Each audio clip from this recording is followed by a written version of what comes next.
Hi, this is Dee with University of San Diego's Career Development Center.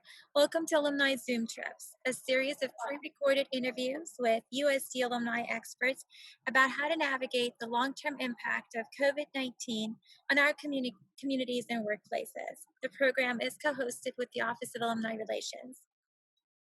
Joining me today is Teresa Jenna, a former UNICEF director and a healthcare expert.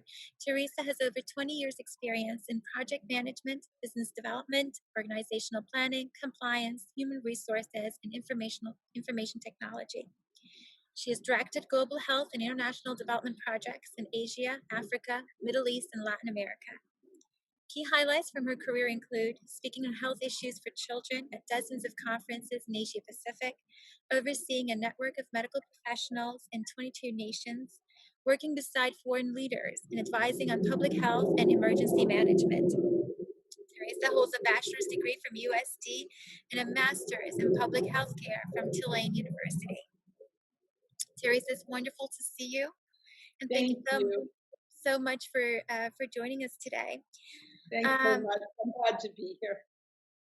Now, given the turbulent and heavy times that we're continuing to experience, and which have been further exacerbated by the untimely and heartbreaking murder of George Floyd and many others before him, would you like to share any comments this morning? One of the interesting parts about returning to the United States is that I've been gone for so many years. So I'm going through first impressions and I've been reflecting on life, understanding that I am and have been raised in a family that had opportunities. I'm from Redwood City, California. I lived and studied a part of my time at Stanford, and I spent a good amount of my time in San Francisco. When I was younger, I chose as a USD student to have a relationship with a man who was Black. And it was at a time when outrightly things were racist. So coming back, I spent 16 years with this banker and we traveled the world and we saw that bias crosses borders. It's not just in the United States. But however, I prided myself on thinking that our country had made big steps in improving the way people are treated inclusively. And what I've seen since returning back to the United States are things are more similar than they are different from even the 1970s.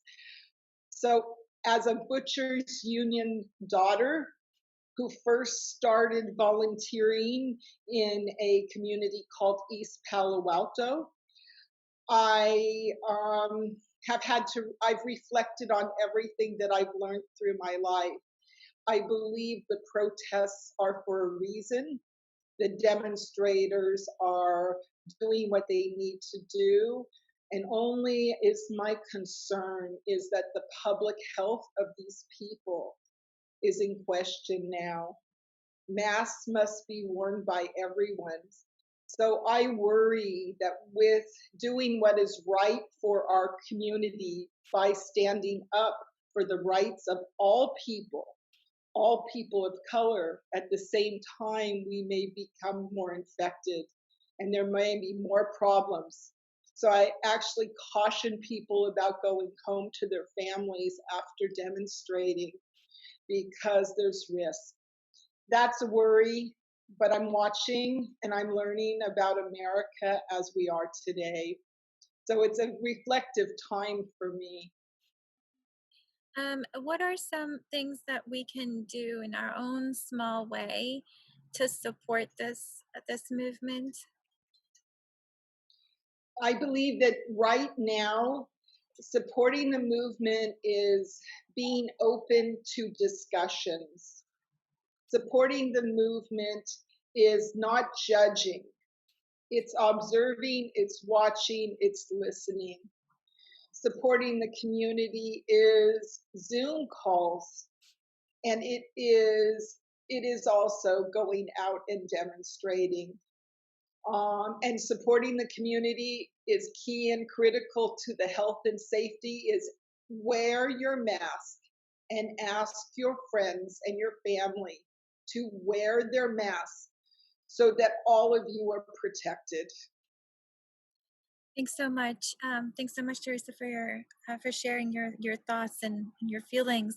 Um, Talking about the global pandemic and the threat of the coronavirus, how do you assess the impact of COVID-19 on industries and sectors around the world, and on the not-for-profit sector in particular? Um, First of all, for the not-for-profit sector to improve, especially for NGOs that are health communications businesses, we have to work as a public, passing laws that increase the funding for public health.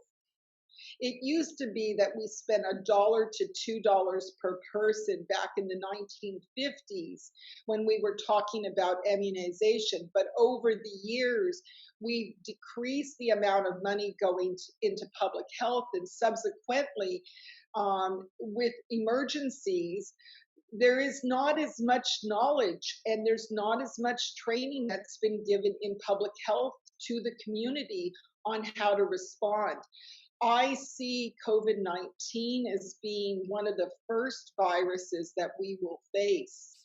Having lived in places where SARS, Nipah, Ebola have already existed, and COVID in other forms has existed, I know that these viruses are traveling. So, public health, there must be a more of a spend for our future for other viruses that may face us. Also, if you look at countries like Taiwan, Korea, Macau, Hong Kong, they had better planning in place. If you just take Hong Kong, there's only been 6 deaths. I think it is to date right now. Reinfections are from people coming in, not from their own community. And they are the densest place in the world. But they self govern, they wear masks. Social pressure is put on to from one person to another if they're not masked, and that's protecting them. As also, I can give you a perspective from working with Lifeline Rescue, which is the pre-hospital business that I'm involved with for the last 10 years. It's in the Philippines. This company is what is and has been a first responder in major disasters like Typhoon Hainan. And its impact is that it moves quickly. And one of the things that this company did was immediately start making hazmat suits, making their own face masks, keeping face masks in order, and they've been able to be a voice for safety. Their response was immediate. But what I've seen here with pre-hospital businesses is the response time has been lagged. So I would say that when I'm looking at impact, I'm looking at it across borders, and that nonprofits are a part of the equation to work with government, and access to information is important. Thank you, Teresa. And you mentioned earlier that U.S. needed to invest more heavily in public health. Yeah. In the countries, in the Asian Pacific countries that you've worked closely with, is investment in public health more extensive compared to here? My experience is the answer to that is yes, and I'll give you an example. Um, I went to Tulane for public health with United Nations Children's Fund. I was in a class of 25. I was the only American that was in this course. It was an executive management course and also a master's in public health. one of my colleagues, or one of the alumni in my program, is now at the top of the echelon of Taiwan. And he's both a doctor and a research scientist, an epidemiologist, and holds a master's in public health. When you look at Taiwan, which isn't talked about much because of the political situation with Taiwan and China, it's quietly there doing the right thing. They've heavily invested into their public health system in the last 20 years. When I lived there in 1981, it was a very weak system. Now it's one of the best in the world. And it shows because the stats are showing they're not having the numbers of deaths. So that is one country, but I could talk about Hong Kong, I could talk about Macau, I could talk about Korea as also countries where public health is integrated with clinical health better. Clinicians work with public health more. There's more joining. Here it's very disjointed. So the answer to you is yes. Many countries have invested more, but also developing countries have public health systems. Their clinical systems may not be as strong. However, those countries that I named are industrialized countries now, but when I went to Asia, they were developing. So during their development process to improving themselves, to becoming industrialized, having higher gross domestic product, having higher incomes, they've also improved their system for public health and joined it with clinical health.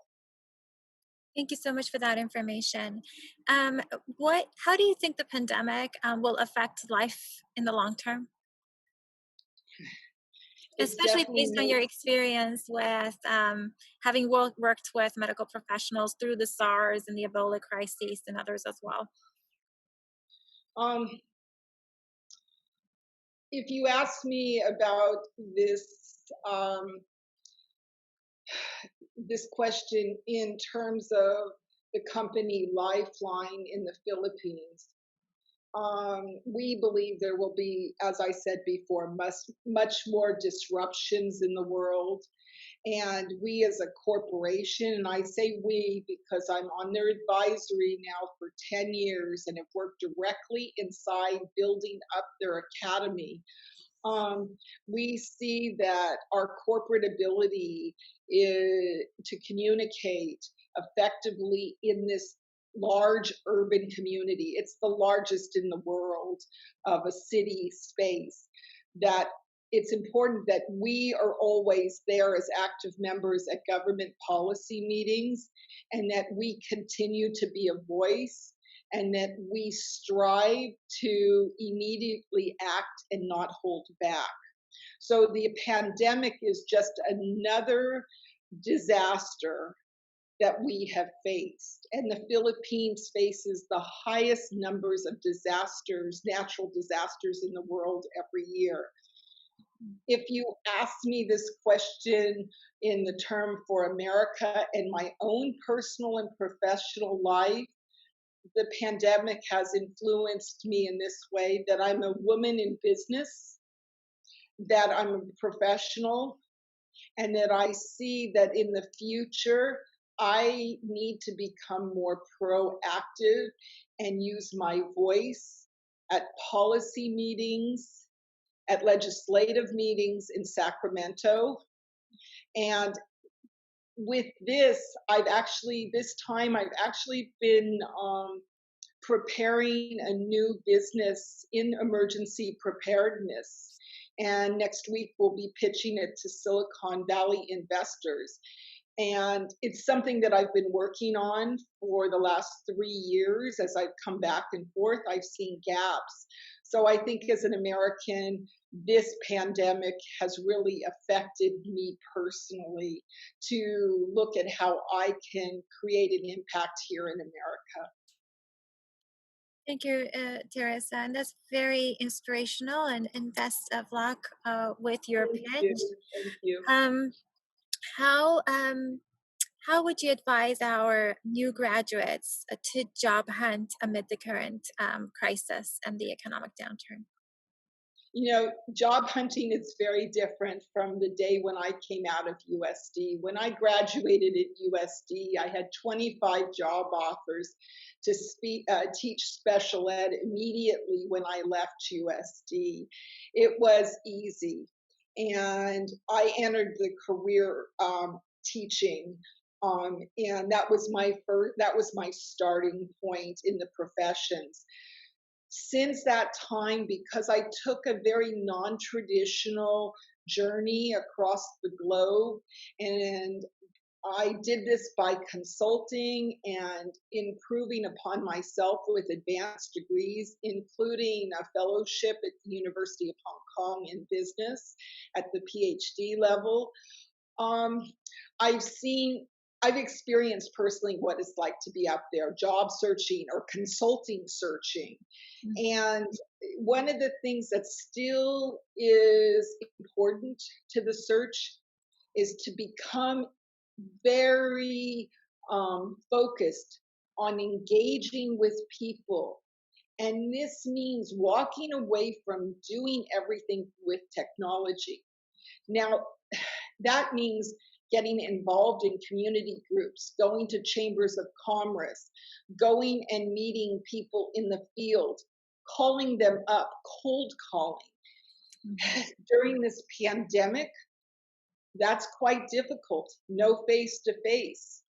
And it's a key thing with letting people know who you are. So, my suggestions are this: study company websites, go through every single page, read everything about the company you're interested in, read all the news and press, take out and make a list of the key names that are listed, look at the press name and the media contact, see if you can figure out phone calls to break through the system, because people are on their telephones right now answering their cells, and the cells they're being forwarded from office to cell. Try to see if you can write a good list of questions and practice introducing yourself in a few words. And the few words could be simply this: Hi, I'm John Smith. I recently graduated from USD. You are listed as one of the people that has made an impact in company, whatever the name. Would you have 5 minutes to talk to me now? And could I schedule to talk to you further? I'm seeking work. Be proactive. Do not sit back just because it's COVID. And because it's COVID, find something in the field you want to enter and take that class and say you've been doing it quietly at home. Just don't sit and watch Netflix and search the internet for jobs. You must be proactive if you are going to go to work in the next 6 months. That's incredibly helpful advice. Just be proactive, forge relationships, engage with others, be intentional. Thanks so much for that. And given your extensive experience living and working overseas, what is your advice for landing international careers for those students and alumni who are interested in global work opportunities? Global work is something that in my time, it was quite unusual for women or men to go to Asia on their own. And I did it. The term gypsy isn't the most positive word, but I would say that I had wanderlust, and that my step forward into international work was by first going to work through school. I put myself through school, a part of my housing I paid for myself. And I worked for Safeway stores, and I started talking to people about import and export. So I got some exposure. But at the same time, I knew I could use my profession as my stepping stone to teaching globally. And I needed to get 2 to 3 years of experience in the United States. And I personally used that. I interviewed in my third year of full-time teaching to go abroad, and I went abroad and I taught in Taiwan with the international school system. Anyone in teaching can still take that route. You interview at conferences and you go to work. But if you're in other fields, and I've seen many other fields that you can go into, my suggestion is this for 2020. Look close to home, or look in Washington, D.C. or New York City for jobs in the global marketplace, or actually too in Silicon Valley. If you want to go into aid and development work, if you want to be a humanitarian working for nonprofits or multilaterals or multinationals, then go and walk and go on the ground or go online and start contacting the UN groups and the biggest nonprofits, say for example Habitat, okay, or Save the Children, or the Gates Foundation. Go and see if you can get an internship or a low-paying job as a starting point. Don't look for just because you're a graduate, you should deserve this. You need to go and look and find a job in your field that you might be able to get in and start to work on the ground and get experience. Because if you're good at what you do, if you express your interest in going global, if you say you're ready to move anywhere in the world, then they will start to look at you and look at how you perform. They will look at you for your efficiency. They will look at you for your data knowledge. Since many jobs in the humanitarian field now are focused on data and on research, where that's a little different than my time where it was more hands-on in the field. Now you have to do it from home. You will do better financially if you do that. If you don't go on the road as I did, more as with Wanderlust and looking at companies overseas and moving. I moved from teaching into the highest position in the UN because I had proven myself and there was a need for my knowledge in business and in the professions. But it's not so easy to do that anymore. So start here in America, get your experience, and express your interest in international. Thank you, Teresa. And it's what I'm getting is that the field experience is pivotal, right? Looking for opportunities here locally first, and with In whatever organizations, field. right, in whatever role. Thank you. And staying healthy and sane can be challenging during a time like this. So, what are your top wellness tips during this time? Some of you may smile, some of you may think, wow, is she really off? Because everyone wants to tell you, I'm a public health specialist. Of course, eating is important. Of course, exercising is important. Of course, sleep is important. But one of the key things to maintaining in a time like this is to find quiet moments, silent meditation.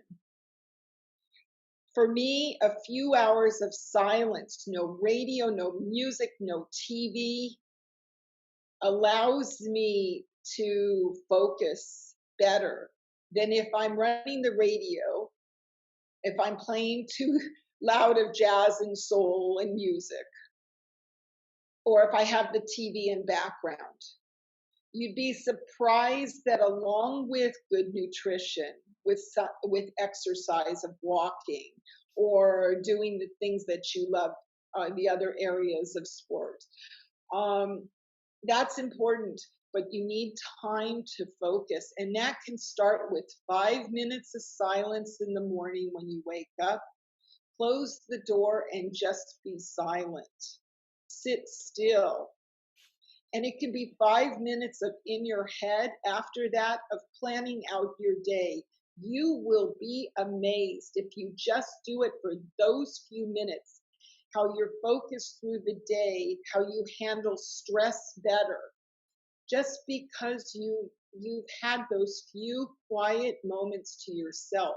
And I understand some of you are mothers and fathers, there's always going to be noise, but I also know, having been there myself, that you can find at least 5 minutes, if not 10, quietly. And it doesn't need to be together. It could be 5 minutes here, you go in, you could go into the toilet for that matter and shut the door, just get some silence along with the other healthy things, healthy lifestyle things that we must do.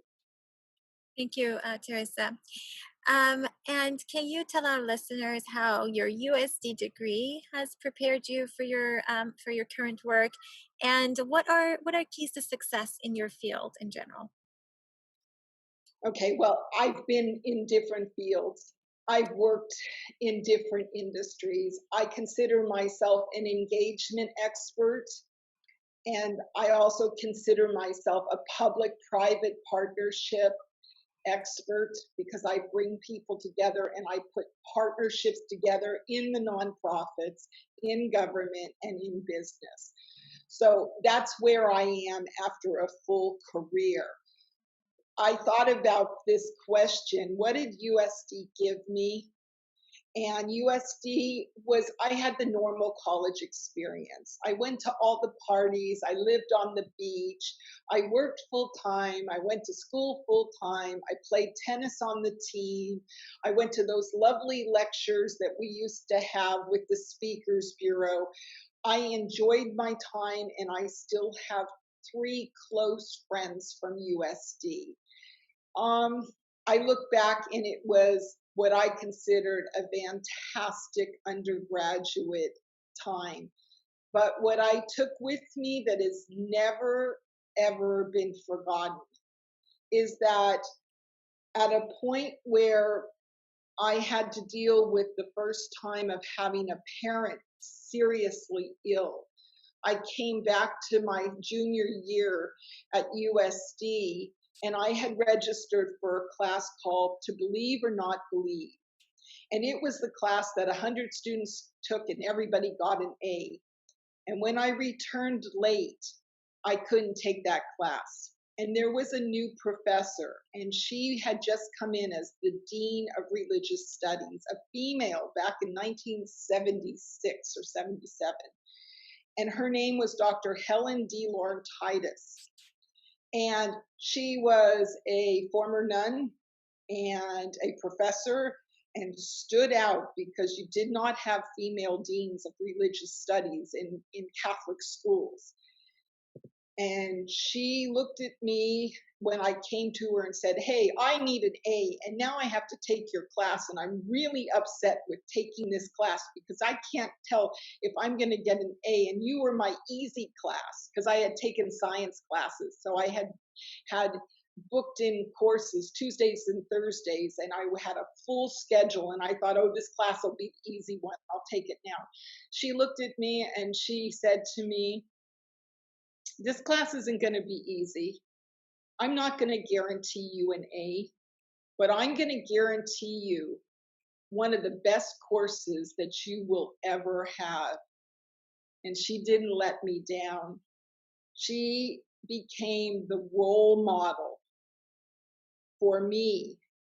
Every time I teach a course, every time I stand up in front of people and talk, I stand up thinking of this brilliant woman who was breaking barriers, who saw through me, who guided me in her own way and taught me how to be a great instructor.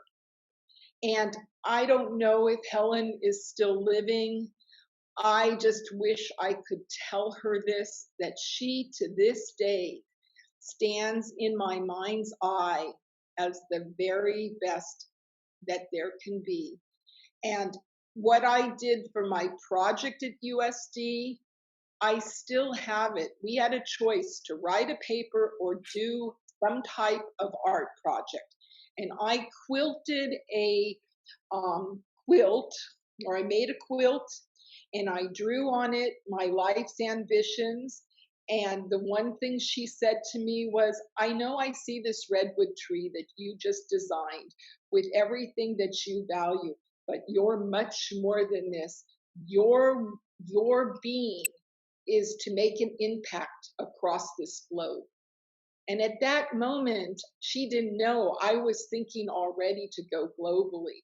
But she looked at what I wrote and she gave me feedback, and it's never been forgotten. So that's what I take from USD, is Dr. Helen D. Lauren Titus's guiding words, and how she remains today my model for being the best of teachers.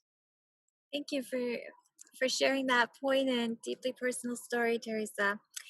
And you mentioned, just looking back at your professional journey, you've transitioned through different careers.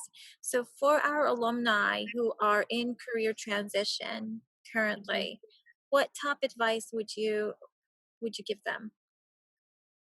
Strengthen your engagement skills.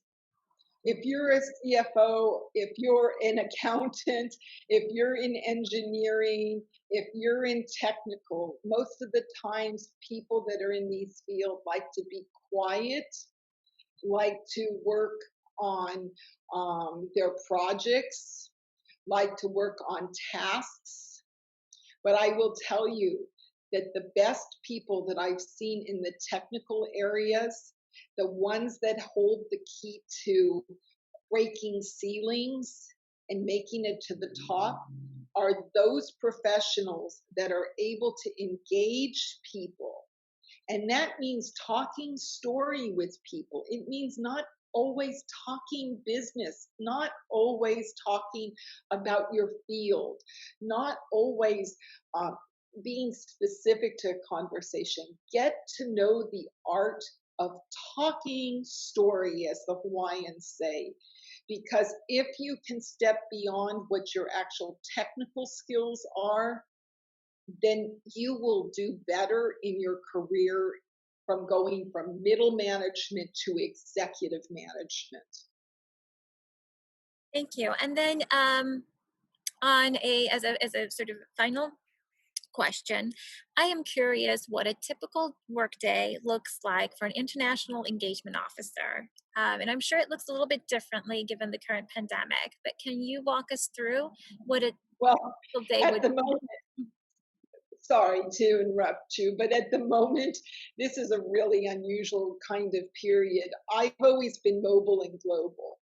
And a typical day for me would have been up until 2015, being in 10, 15 countries in 7 or 8 weeks, on the road, working on projects, seeing staff, being mobile, doing work on airplanes, doing work at odd hours, phone calls and Zoom calls and Skype calls and WhatsApp and WeChat and never ending communication with people. It's not like that right now. Right now, it's quiet meditation. It's planning the day like today. It's getting up and getting dressed and not staying in my pajamas. It's not listening to the news all day so I can be upset by what's going on. It is focusing on 2 or 3 tasks that I've defined that are important. And because I am going to pitch this new concept to a group of Silicon Valley investors, I am working across 7 countries right now with people that I've brought in, and with Service Corps retired executives, some of the top innovators up here are also assisting me. So I'm spending time with them in meetings. But my day starts quiet. I don't need to worry about an airplane. I don't need to worry about packing my bag in 15 minutes and grabbing my passport to get out of a hotel. So it's a very different kind of calming period in my particular environment compared to what I've been used to in my global career. And it's pleasantly nice, and I'm enjoying my garden. And that's a lot to be said after living in dangerous places and after going through wars and floods and earthquakes. It's just nice to be in my garden and not on a 35th floor apartment with no outside to go to. So that's my day. Teresa, thank you so much. It's been delightful meeting you and learning more about your background and your You. personal professional journey. On behalf of CDEV and Alumni Relations, we greatly appreciate you and your time today. Thank you. Thank you.